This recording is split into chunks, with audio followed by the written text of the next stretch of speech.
Hey everyone, welcome back to the channel. This probably isn't the first video you're seeing. There's probably about a week elapsed between videos. Just got caught up in holidays and everything. I'm actually on my honeymoon pretty soon, so I'm going to try to get some content up and running. But today, I'm doing this wrong. This isn't an unbox, this is going to be a review. And I'll show you a couple things real quick. But I got the Masterbox M600L here. We're going to review that today, tell you guys what I thought. Just so you know, it has hard foam, nothing extravagant or exciting. But I just finished building in it. It took me half hour. Didn't take me long. Got some cable management going on, but too long, didn't read. Decent case. I paid like $42 plus a couple dollars shipping. So overall pretty happy. There's just maybe a couple things that I would like to change given the fact that it's not normally a $40 case because it's on sale. So let's take a look at the Masterbox HB600L. First things first, this is kind of, you can see the overview of it. We have a 120mm fan right here. We have nothing in the front, but you do have spot. You actually have a breakout here, so you have no problem. I didn't have to make any modifications to get some fans going in here. We have the SSD mounted there. But just a couple critiques kind of looking at it. So you actually do have a 5¼ inch bay here. But what I'm going to show you here, and I might have to angle this up a little bit here. Hang tight for a second. Yeah, do that. And I'm going to make this go down a little bit here. Angle this back up. Okay, so a couple things. You don't have any cutouts up here to route cables. Not really a big deal. I was able to route the 8-pin over here. 24-pin routed fine. Bring this back up here and then pointing this potentially down a little bit. Some things I liked, I guess this mesh might be removable. You have cutouts here to run cables, which I'm definitely a fan of, and I did like the cutouts up here. You have SSD mount here, it looks like. It only came with one of these drive cages up here though, so what I'm referring to is that right here. So I'm not entirely sure why. Maybe it's only designed to mount one, but it only did have one that I saw, unless I'm potentially missing something. I think this was for the power supply. No, we got some zip ties with it, obviously. All the case screws are down there. So that's a little bit disconcerting. I'm not sure if that was supposed to come with it, but I digress. Yes, I am copying one from Jay's 2 cents. But one thing I really like in a case like this, removable, you can put them back on so they don't break out, they actually unscrew. Something I like a lot on a case like this. Let's take a look at the back of it though and see what I think. Okay, so a little bit of mess of cables here. We got some room down here, so if I had to say, it's probably between 1/2 and 3/4 inch, no harm, no foul.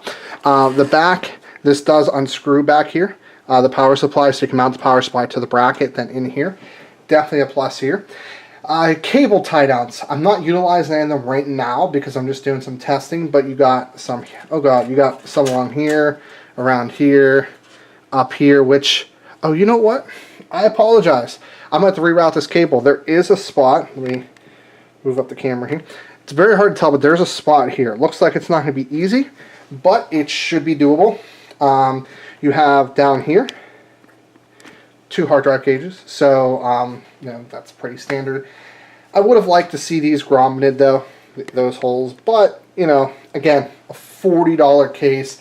I don't think you can be too upset about it. Let me go ahead and shut this down. I apparently did flip the reset and the power button, so my apologies there.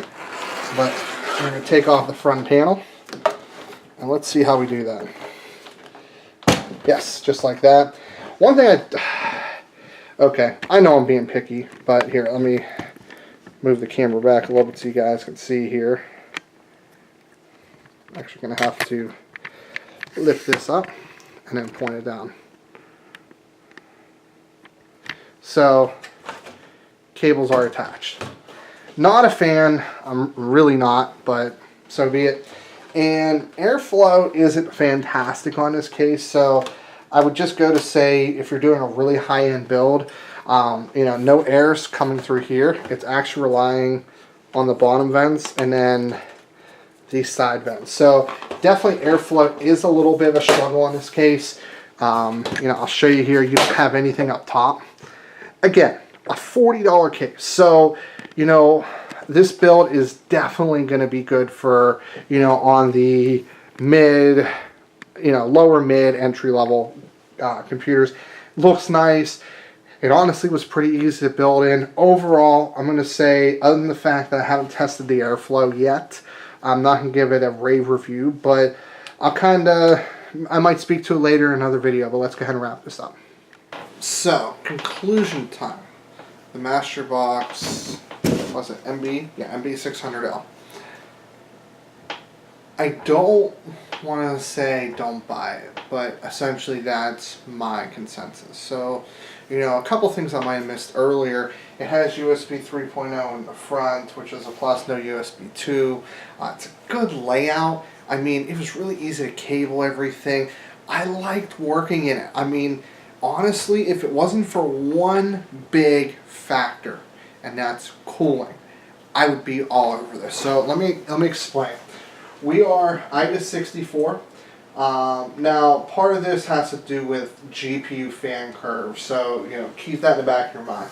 Now that I have my normal GPU fan curve, which is 20% till 30 degrees, and then at 70 degrees ramp up to 50%, and then it goes up like really high after. That's my general fan curve. I think that usually gives the best performance for audible noise for most GPUs, so I won't fault it for that. But the CPU is currently sitting at 63 degrees. And you're going to say, well, that's great. That's not bad. Two problems with that. I had to put a Silent Wings 140 in the front. I've had that sitting around for a long time, so no skin off my back. And I replaced the cooler with a Ryzen 7 cooler. And with that, we're running about max temp 68 degrees on a stress test. Now, this 1300X is hitting like 1.4 volts on auto. That is a little bit high, but I really don't want to mess with it considering that I just got this board back from RMA. But the consensus is that I'm going to sell this computer built and it's going to run fine. But let's think about it. I had to replace the cooler, which I have plenty of Ryzen 5, Ryzen 7 coolers around. Most people don't. I have Silent Wings 140 fan to put in the front. Most people don't. So my point is, while you can make a cool looking case, and it does have a cheap plastic side panel, which, I mean, is $40, $42, but the thing is I have the parts to make it a perfectly acceptable case. Most people don't. And you're going to spend anywhere from $55 to $70, case included, to get it up to spec so your system isn't running really hot. We're hitting in the 80 plus degrees on CPU and GPU in stock configuration. Now, part of that could be, I didn't have the fan curve on the GPU that good. Yeah, I understand that, but then it was going to kick out more heat, make the CPU run hotter. Not a fan of that. I'd actually rather CPU be in the 70s and the GPU be in the 80s. So I'm going to say I'm not going to recommend it. I'm sorry. Cooler Master, it's just not a good stock configuration case. And anything that doesn't have a perforated front, so this is solid, it's getting very little air from the bottom and then these sides, it's just not going to get the cooling that you need. So my recommendation, like I said, is I wouldn't buy it. There's better cases. And they have Cooler Master's better cases as well, just not in this price range, unless it has like a mesh front. If it does, then that's fine. Maybe throw an extra fan there, you're good. But you're looking at NZXT H500, the Fantex P300, 350, 400S would be in the same price range of this with 2 extra fans that make it decent. But then you're going to get actual tempered glass side panel and not this cheap, plastic side panel. So it's fine for me. It probably won't be fine for you. Like the video if you liked it, dislike if you dislike it. I'll put this entire rig in the comments below without the case. Don't recommend the case. And as always, this is Steve from PC Budget Solutions. I'll see you later on down the road.